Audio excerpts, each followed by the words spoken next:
শুধু রমজান রোজা রাখলে সারা বছর রোজা সব পাবেন না। আমাদের মা বোনদের একটা কমন প্রশ্ন আছে, অনেক ভাইদেরও কমন প্রশ্ন আছে, সেটা হলো যে কারোর যদি ভাঙতি রোজা থাকে, কাজা রোজা থাকে, যে গত রমজানে আপনি হয়তো অসুস্থতার কারণে 2টা রোজা রাখতে পারেন নাই, 4টা রোজা ভাঙা পড়ছে, কোনো মা বোন মাসিকের কারণে তার কয়টা রোজা, 7টা 8টা রোজা বা 10টা রোজা 5টা রোজা তার ভাঙতি পড়ছে, এই রোজাগুলো তিনি আগে রাখবেন নাকি শাওয়ালের 6 রোজা আগে রাখবেন? এটা হলো প্রশ্ন। যেই মাসে আমরা আছি শাওয়াল মাস, এই শাওয়ালের 6টা রোজা সম্পর্কে কিছু কথা না বললেই নয়। হাদিস আপনারা ইতিমধ্যে শুনেছেন, নবী আলাইহিস সালাম বলেছেন, মান সামা রমাদান, যে ব্যক্তি রমজান মাসে রোজা রাখলো, রমজান মাসের সবগুলা রোজা যে রাখলো, সুম্মা আতবাআহু সিত্তাম মিন শাওয়াল, রমজান মাসের পর যদি কেউ শাওয়াল মাসে 6টা রোজা রাখে, কয়টা রোজা? 6টা রোজা রাখে। কোন মাসে? শাওয়াল মাসে, যে মাসটা চলছে। তাহলে কি হবে? কানা কাসিয়ামিদ দাহর, তাহলে সে সারা বছর রোজা রাখার সওয়াব পাবে।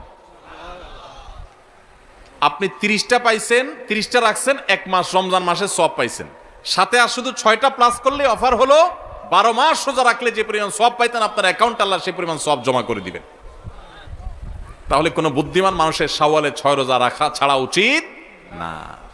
অনেক উলামায়ে কেরাম এই হাদিসকে ব্যাখ্যা করেছেন এইভাবে যে আল্লাহ রাব্বুল আলামিন সাধারণত নেক আমলগুলোকে 10 গুণ পর্যন্ত বাড়িয়ে দেন, কোন কোন ক্ষেত্রে আরো বেশি, দানের ক্ষেত্রে 700 গুণ আল্লাহ বাড়িয়ে দেন, কাউকে কাউকে হিসেব ছাড়া দেন। এই যে সাধারণত আল্লাহ তাআলা নেক আমল করলে কয় গুণ বাড়িয়ে দেন? 10 গুণ। কয় গুণ বাড়িয়ে দেন ভাই? 10 গুণ। তো আমরা রমজান মাসে রোজা রাখি, সাধারণত সারা মাস 30 হয় সর্বোচ্চ, কখনো কখনো 29 হয়, 30 বেশি তো আর হয় না। তাহলে 30 হলে 30টা রোজা আমরা রমজান মাসে রাখলাম, আর শাওয়ালে যদি 6টা রাখি তাহলে কয়টা হয়? 36 রোজাকে যদি আপনি 10 দিয়ে গুণ দেন সমান সমান কত হবে? 360। সারা বছরের হিসাব পাইছেন ভাইরা আমার? এই জন্য আল্লাহ রাব্বুল আলামিন আমাদেরকে সারা বছর রোজার সওয়াব দিবেন। শুধু রমজান রোজা রাখলে সারা বছর রোজার সওয়াব পাবেন না। রমজানে 30টা রাখতে পারছেন, সাথে আর শুধুমাত্র 6টা যদি প্লাস করতে পারেন এই মাসে, শাওয়াল মাসে, তাহলে এই 6টার কারণে ওই 30টা আর 6টা সব মিলিয়ে আপনি সারা বছর রোজার সওয়াব পেয়ে যাবেন ইনশাআল্লাহ। চেষ্টা করা যাবে না ইনশাআল্লাহ? আল্লাহ আমাদের সবাইকে তৌফিক দান করুন। এই শাওয়ালের 6 রোজা নিয়ে আমাদের মা বোনদের একটা কমন প্রশ্ন আছে, অনেক ভাইদেরও কমন প্রশ্ন আছে, সেটা হলো যে কারোর যদি ভাঙতি রোজা থাকে, কাজা রোজা থাকে, যে গত রমজানে আপনি হয়তো অসুস্থতার কারণে 2টা রোজা রাখতে পারেন নাই, 4টা রোজা ভাঙা পড়ছে, কোনো মা বোন মাসিকের কারণে তার কয়টা রোজা, 7টা 8টা রোজা বা 10টা রোজা 5টা রোজা তার ভাঙতি পড়ছে, এই রোজাগুলো তিনি আগে রাখবেন নাকি শাওয়ালের 6 রোজা আগে রাখবেন? এটা হলো প্রশ্ন। এই প্রশ্নের উত্তর হলো অবশ্যই রমজানের রোজাগুলো আগে রেখে তারপরে শাওয়ালের 6 রোজা রাখতে পারলে বেশি উত্তম। কারণ নবী সাল্লাল্লাহু আলাইহি সাল্লামের হাদিসে আমরা দেখি তিনি বলেছেন, যে ব্যক্তি রমজানের রোজা রাখলো এরপরে শাওয়ালের 6 রোজা রাখলো তার জন্য ফজিলত হলো সারা বছর রোজা সওয়াব। তাহলে আগে রমজানের গুলো শেষ করে তারপরে শাওয়ালের 6 রোজা রাখতে পারলে বেশি ভালো। কিন্তু যদি কোনো মা বোন বা কোনো ভাই তার মনে হয় যে না, ভাঙতি রোজাগুলো রেখে তারপরে আবার শাওয়ালের 6 রোজা রাখা আমার জন্য কঠিন হবে, করে 10-15টা রোজা রাখতে 1 মাসে আমার জন্য চাপ হয়ে যাবে, তাহলে যে কোনো একটা অপশন যদি বেছে নিতে হয় তাহলে আমি বলবো অবশ্যই আপনি শাওয়ালের 6 রোজা, যেহেতু শাওয়ালের পরে আর প্রযোজ্য হবে না, এর সব শাওয়ালের পরে আর পাবেন না, এজন্য শাওয়ালের গুলো আগে রেখে ফেলেন এবং কাজাগুলো যদি পরে রাখেন ইনশাআল্লাহ আপনি পরিপূর্ণ সওয়াব পেয়ে যাবেন। তবে আগে যদি রমজানগুলো শেষ করতে পারেন সেটা বেশি উত্তম, সেটা বলাই বাহুল্য। তাহলে শাওয়ালের 6টা রোজা রাখার চেষ্টা করবো তো ইনশাআল্লাহ। এই শাওয়ালের 6টা রোজার জন্য আবার কোনো কোনো ক্ষেত্রে ডাবল অফার আছে। একটু বুদ্ধিশুদ্ধি থাকলে দেখবেন যে আপনি অনেক অল্প আমল করেও আল্লাহ তাআলার কাছে অনেক বিপুল পরিমাণ সওয়াব পেয়েছেন, সে সুযোগ আছে। যেমন এই শাওয়াল মাসেরও চাঁদের ওই যে 13, 14, 15 3টা দিন আছে না রোজা রাখা সুন্নাত, ওই দিনগুলো রোজা রাখেন, পাশাপাশি আপনি শাওয়ালের 6 রোজারও নিয়ত করেন, অর্থাৎ একসাথে ডাবল নিয়ত করেন, ইনশাআল্লাহ সেটা আদায় হয়ে যাবে। তাহলে ডাবল নিয়ত হয়ে গেল। সোমবার বৃহস্পতিবারের সাথে আপনি প্লাস করতে পারেন, কিন্তু যদি সোম বৃহস্পতিবার আর চাঁদের 13, 14, 15কে আলাদা রেখে এটাকে 6টা রাখেন তাহলে তো সবচেয়ে উত্তম, সেটা বলাই বাহুল্য। তাহলে শাওয়ালের 6 রোজা রাখবো তো ইনশাআল্লাহ। আপনার যেদিন সুবিধা হয় সেদিন রাখেন, এক নাগাড়ে রাখা জরুরি না। শাওয়ালের 6 রোজা রাখা এটা নিয়ম হলো সারা মাসের ভিতর রাখলেই হবে, শাওয়াল মাস শেষ আর হবে না, শাওয়ালের ভিতরে 6টা রোজা রাখি শেষ করতে হবে। এই জন্য আপনি ধারাবাহিক টানা রাখতে হবে এমন কোনো কথা নেই। আপনি আজকে একটা রাখেন, আবার 5 দিন গ্যাপ দিয়ে একটা রাখেন, আপনার একটু কাজের চাপ যেদিন কম সেদিন রাখেন, আপনার যেদিন সুবিধা হয় সেদিন রাখেন, বদ্ধের দিন ধরে ধরে ধরে রাখেন, তাহলে আপনি যে কোনোভাবে 6টা রোজা রাখলেই হবে। সবাই চেষ্টা করবো না ইনশাআল্লাহ? আল্লাহ আমাদের সবাইকে আমলের তৌফিক দান করুন। ভাইরা আমার, তাহলে রমজানের আমলের চেষ্টা, রমজানে ইবাদত, রমজানের নামাজ, রমজানের রোজা, রমজানের তিলাওয়াত, রমজানের দান সদকা, এগুলো শুধু রমজানেই সীমাবদ্ধ নাকি রমজানের পরেও করা লাগবে? লাগবে কি লাগবে না? অতএব মসজিদে রমজানের পরে যেতে হবে কি হবে না? সবাই যাবো তো ইনশাআল্লাহ? আল্লাহর ঘরের দিকে যাবো তো ইনশাআল্লাহ? আপনার লাভ। আল্লাহর কোনো ঠেকা নাই ভাই। দেখতে দেখতে জীবনটা শেষ হয়ে যাবে, মালাকুল মউত হাজির হবে, চলে যেতে হবে। আপনি নিজের আমল নিয়ে যাবেন, আপনার কল্যাণ হবে। সবাই করবো তো ইনশাআল্লাহ? আল্লাহ আমাদের সবাইকে আমলের তৌফিক দান করুন। এই নফল রোজাগুলো, সুন্নত রোজাগুলো রাখবো তো ইনশাআল্লাহ? এখন আর রোজা রাখার ব্যাপারে বেশি ওয়াজ না করলেও চলে।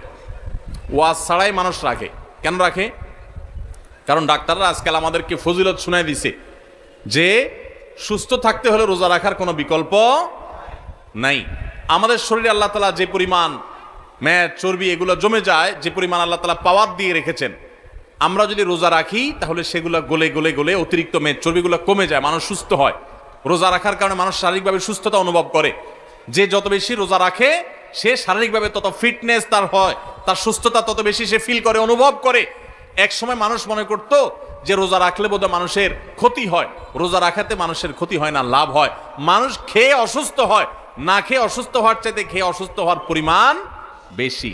খাবার কন্ট্রোল করতে বলে ইসলামের জন্য, নিয়ন্ত্রণহীন কবজি ডুবায়া 2 হাতে 4 হাতে খাইতে ইসলাম বলে না। এই জন্য ভাই রমজানের রোজার পাশাপাশি নফল রোজাগুলো আমরা রাখার চেষ্টা করবো তো ইনশাআল্লাহ? আল্লাহ আমাদের সবাইকে আমলের তৌফিক দান করুন। রমজান মাসটা মূলত গুনাহ ত্যাগের মহড়ার মাস, গুনাহ ত্যাগের প্রশিক্ষণ নেয়ার মাস। আল্লাহ বলেছেন কুতিবা আলাইকুমুস সিয়ামু কামা কুতিবা আলাল্লাযিনা মিন ক্বাবলিকুম লাআল্লাকুম তাত্তাকুন। তোমাদের উপরে সিয়াম ফরজ করা হয়েছে, তোমাদের পূর্ববর্তীদের উপর যেমন ফরজ করা হয়েছিল। কেন? যেন আশা করা যায় তোমরা মুত্তাকি হতে পারো। মুত্তাকি মানে কি? গুনাহ ছাড়া শেখা। পৃথিবীতে যত অপরাধ হয়, দুনিয়াতে যত পাপের কাজ হয়, এই সমস্ত অপরাধ, সমস্ত পাপের কাজ সাধারণত 2 কারণে হয়। এক হলো খুন্নি বৃত্তির কারণে হয়, আরেকটা হলো যৌন বৃত্তির কারণে হয়। মানুষ পেটের তাড়নায়, যৌন তাড়নায় বেশিরভাগ ক্ষেত্রে খুন খারাপি, অপরাধী, রাজধানী, নানা রকমের অনাচার অন্যায় করে। রমজান মাসে যে আমরা রোজা রাখি, একটু চিন্তা করে দেখেন, এত কাজ থাকতে আল্লাহ তাআলা কেন বললেন পানাহার করা যাবে না, যৌনাচার করা যাবে না? এটা তো আল্লাহ বলেন নাই যে রমজান মাসের রোজা হলো দিনে ঘুমানো যাবে না। ঘুমের রোজা হইতে পারতো না? যে ঠিক আছে সুবহ সাদেক ফজর আজান থেকে নিয়ে মাগরিব পর্যন্ত ঘুমানো যাবে না, এটাই রোজা হইতে পারতো না? সেটা না হয়ে আল্লাহ বললেন কি কি বিধান দিলেন? যে সুবহ সাদেক থেকে নিয়ে সূর্য ডোবা পর্যন্ত 2টা কাজ করা যাবে না। কয়টা কাজ? একটা হলো পানাহার করা যাবে না, খাওয়া পান করা যাবে না, আরেকটা হলো যৌনাচার করা যাবে না। কেন ভাই? এর কারণ হলো এই 2টা জিনিসকে যদি মানুষ কন্ট্রোল করা শিখে, এই 2টা জিনিসকে মানুষ যদি নিয়ন্ত্রণ করা শিখে, মানুষ এমনি ফেরেশতা হয়ে যাবে। সমাজে কোনো অন্যায় থাকবে না, কোনো অপরাধ থাকবে না, অপরাধ প্রবণতা থাকবে না।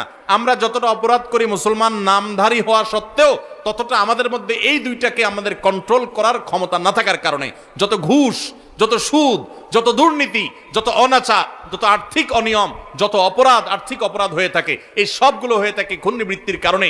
মানুষের ক্ষুধা, মানুষের টাকার লোভ, মোহ, এগুলোর কারণে। আমাদেরকে ইসলাম রোজার মাধ্যমে সেটাকে কন্ট্রোল করা শিখাইছেন যে বান্দা, তোমার পেটে ক্ষুধা আছে, তোমার সামনে খাবার আছে, তোমার পেটে, তোমার গলায় পিপাসা লেগেছে, তোমার সামনে পানি আছে, কেউ দেখছে না, বদ্ধ রুমে আছো, সিসি ক্যামেরাও নাই, তুমি একা একা রুমে আসো, চুপচাপে খেয়ে নিলে খেয়ে নিতে পারো, পানি পান করলে করতে পারো, কিন্তু আপনি করছেন না। এই যে আমার সামনে সুযোগ আছে কিন্তু আমি খাচ্ছি না, কেন? আল্লাহ নিষেধ করেছেন। ঠিক একইভাবে আমার সামনে ঘুষ নেওয়ার সুযোগ আসবে, সুদ নেওয়ার সুযোগ আসবে, দুর্নীতি করার সুযোগ আসবে, চাঁদাবাজি করার সুযোগ আসবে, মাস্তানি করার সুযোগ আসবে, আর্থিক অনিয়মের সুযোগ আসবে, রাষ্ট্রীয় সম্পদ আত্মসাতের সুযোগ আসবে, রিলিফের টাকা মারার সুযোগ আসবে, অন্যায় করার সুযোগ আসবে, 2 নম্বর পথে কামাইয়ের সুযোগ আসবে, কিন্তু আমি করব না। কেন? আমার আল্লাহ নিষেধ করেছেন। যে আল্লাহর ভয়ে রোজা রেখে আমি খাই নাই, যে আল্লাহর ভয়ে রোজা রেখে আমি পান করি নাই, যে আল্লাহর ভয়ে আমার পিপাসা ছিল, ক্ষুধা ছিল, খাবারও ছিল, কিন্তু আমি সেগুলো ধরি নাই, সেই আল্লাহর ভয়ে আমি সারা বছর যদি দুর্নীতি ছেড়ে দেই, তাহলে সমাজটা ফেরেশতা হয়ে যাবে না? ঠিক একইভাবে যৌন বৃত্তির কারণে, যৌন তাড়না আকাঙ্ক্ষার কারণে, এটা নিয়ন্ত্রণহীন হওয়ার কারণে মানুষ খুন খারাপি, মাদক, নানা রকমের অপরাধের সাথে মানুষ জড়িয়ে পড়ে। ইসলাম বলেছে আমাদেরকে রোজার মাধ্যমে সেটাকে কন্ট্রোল করা শিখতে।